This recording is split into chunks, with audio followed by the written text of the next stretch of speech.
యువతరం శిరమెత్తితే నవతరం గళమెత్తితే లోకమే మారిపోదా చీకటే మాసిపోదా అంటాడు గజ్జల మల్లారెడ్డి.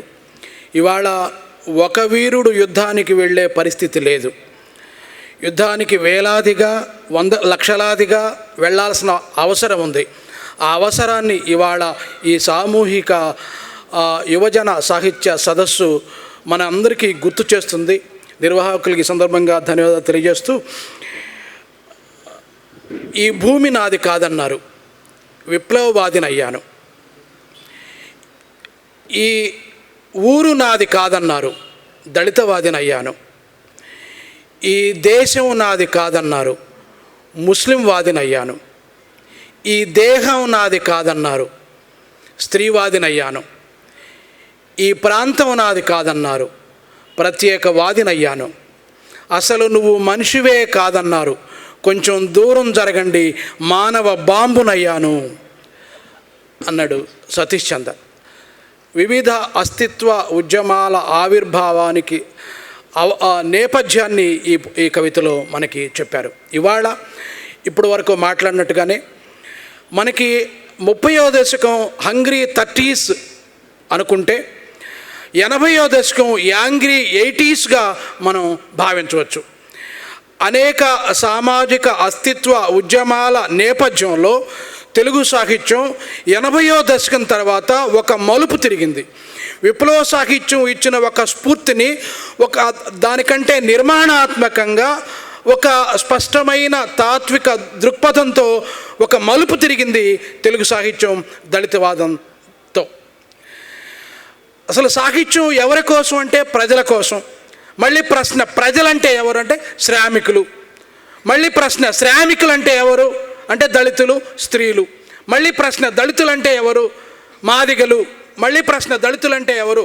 దళిత స్త్రీలు, మాదిగ స్త్రీలు. మళ్ళీ ప్రశ్న, మాదిగలంటే ఎవరు? డక్కలి, చిందు. ఇలా ఈ సూక్ష్మ అస్తిత్వం, ఈ ప్రశ్న అధోముఖంగా ఎంత జీవితపు సన్నని సందుల్లోకి ఏ మేరకు వెళితే అంత గొప్ప సాహిత్యం వచ్చే అవకాశం ఉంది. అలాంటి గొప్ప సాహిత్యం దళితవాద సాహిత్య నేపథ్యంలో మనకి వచ్చింది. దళితవాద సాహిత్యం చిక్కనవుతున్న పాటతో నిజానికి కుసుమ ధర్మన్న దగ్గర నుంచి ఈ ప్రశ్న మొదలైంది.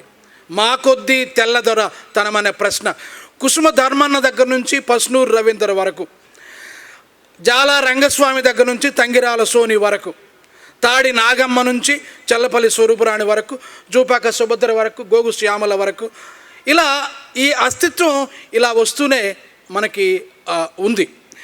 కాబట్టి మనకి దళితవాదం ముఖ్యంగా ఈ ఒక వ్యవస్థీకృతమైన నిరసనని, అంటే ఆధిపత్య భావజాలాన్ని నిరసించటం, రాజ్యానికి ఆత్మ కులం కాబట్టి, కులమే రాజ్యాన్ని నియంత్రిస్తుంది కాబట్టి, కులము రాజ్యానికి రిమోట్ కాబట్టి, ఆ రిమోట్ మీద దాడి చేయటం ద్వారా రాజ్యం మీద దాడి చేయటం అవుతుందని లక్ష్మీనరసయ్య చెప్పినట్టుగా.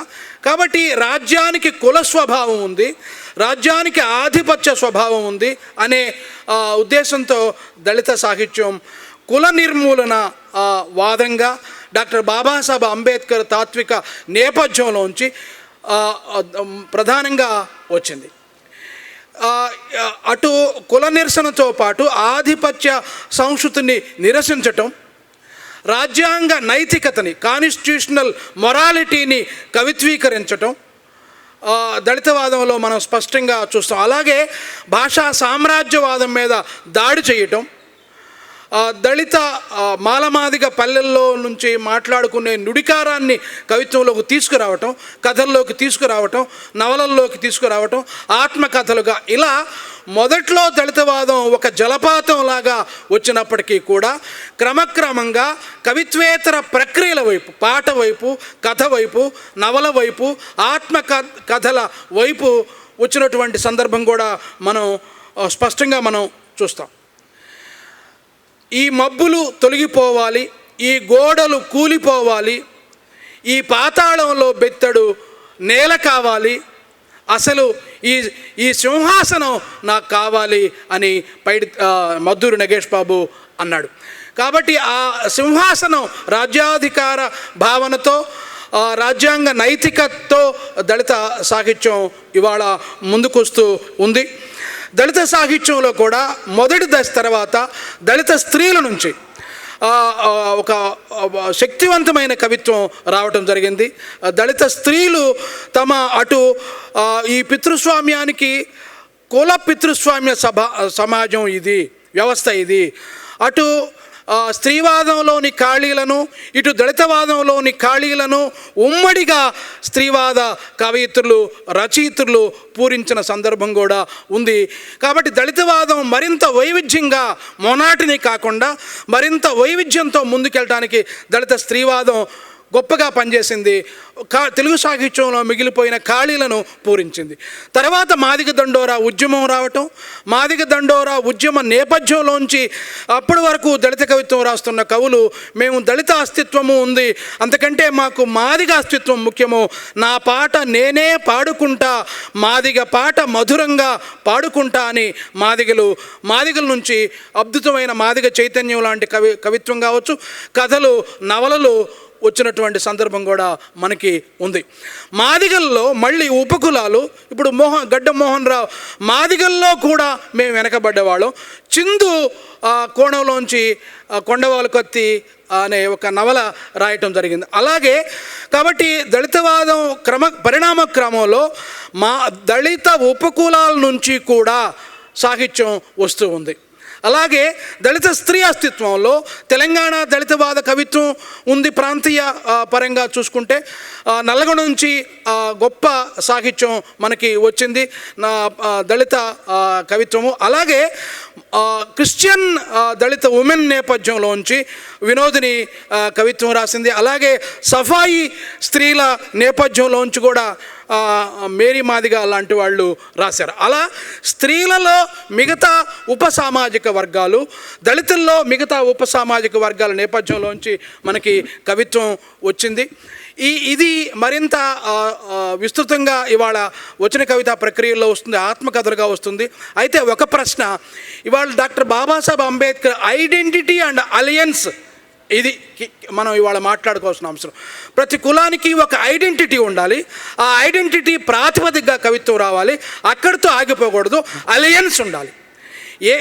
స్కైబాబా చెప్పినట్టు ఏ దళితవాదానికి, స్త్రీవాదానికి ఒక విరసంలాగా ఒక వ్యవస్థీకృతమైనటువంటి రచయితల సంఘాలు బలంగా దళితవాద సాహిత్యంలో అది లేకపోవటం వల్ల చాలా నష్టం జరిగింది.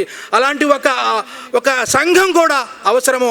అలా ఈ అస్తిత్వాలకి, ఏ అస్తిత్వానికి ఆ సంఘం ఉండి ఒక పొలిటికల్ జేఏసీ లాగా మళ్ళీ అన్ని అస్తిత్వాలని కలిపే ఒక ఉమ్మడి సంఘం కూడా రావాల్సిన అవసరం ఉంది. అప్పుడు మనం సామూహికంగా ముందుకెళ్లాల్సిన అవసరం ఉంది. జూలూరి గౌరీశంకర్ అన్ని గొంతుల్ని కలిపి కుట్టే ఒక కొత్త పాటకు రాగం కావాలి ఇప్పుడు అంటాడు. ఆ రాగం రావాలని తెలియజేస్తూ, తిరేష్ బాబు, ఏం పెట్టి ఈ దేశాన్ని నేలతావు అన్ను అడిగితే నేను పంట పండించే వైనాన్ని పటం కట్టి మరీ చూపిస్తాను. నాగరికతను ఏం పెట్టి నిర్మిస్తావు అన్ను అడిగితే నాగరికతను కుమ్మర సారె మీద నిలబెడతాను. మీ ఆధిపత్యానికి మీరు గడ్డాలు మీసాలు చూపిస్తే నా మంగలి పొదిలోంచి మంగలి కత్తిని బయటికి తీస్తాను. కుర్చీ దిగనుగాక దిగను అని నువ్వు మొండికేస్తే కొయ్య ముక్క కుర్చీ అయిన వైనం చెప్తాను. అలాగే ఈ దేశానికైన గాయాన్ని నువ్వు ఎట్లా మాన్పగలవు అన్ను అడిగితే నా మేకల మంద కాళ్ళలో దిగిన ముళ్ళును పిన్నీసు లేకుండానే తీసిన వైనం బాగా దగ్గర నుంచి చూపిస్తాను. అసలు ఆధిపత్యం ఏంటని ఈ నేల మీద ఆధిపత్యం ఏంటని ఎవళ్ళైనా ప్రశ్నిస్తే ఈ భూమి పొరల కింద పాతిపెట్టబడిన నా కోటాను కోట్ల సంతకాలను నిద్రలేపుతాను. అలాంటి కోటాను కోట్ల సంతకాల వైతాళిక గానం రావాలి. Thank you.